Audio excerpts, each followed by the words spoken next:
Ito ang nangyaring malaking pagsabog sa isang port sa may Iran. Nangyari itong lahat ang magkasunog sa Bandar Abbas Port sa may southern Iran. April 27, 2025 kahapon lang, lumalala na nga yung sunog at marami nang ang bumbero yung rumesponde pero hindi nga nila maapula yung apoy. Ang problema pa, itong parte ng port na to na nasusunog ay posibleng pinagtatambakan ng mga ilang kemikal na mas magpapalala nga ng sitwasyon. Sa mga sumunod na oras, dito na nga mas lumaki pa yung apoy at maya-maya nga lang, makikita mo na nga nagtatakbuhan na yung mga tao. Ilang segundo yung lumipas, dito na nga sumabog yung port at nagpayanig nga sa parte na ito ng Iran. Agad namang rumesponde ang maraming rescuers at ambulansya para iligtas nga yung mga taong nandun nung sumabog nga yung port na to. Sa ngayon, aabot sa 1,000 yung nasa ospital at sugatan, samantalang 40 na tao na ang kinumpirmang binawian ng buhay. Marami pa nga ding nawawalang mga tao na hindi pa nga rin nila mahanap dahil hanggang ngayon, nasusunog pa nga rin yung mismong port. Nagbigay din naman ng statement yung mga opisyal ng Iran at ayon nga sa kanila, tuloy-tuloy pa nga rin daw yung investigasyon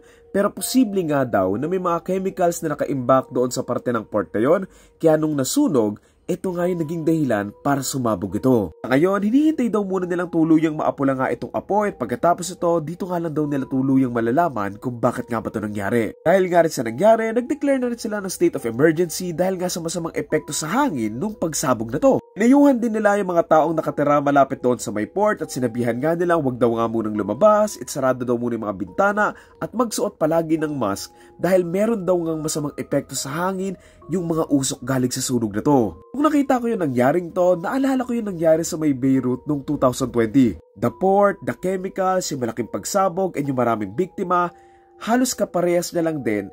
And nakakalungkot lang na nangyari ito ulit. So ayun, sana mabigyan ng tulong yung mga biktima and sana magkaroon ng mas maayos na sistema para hindi na nga ito maulit pa.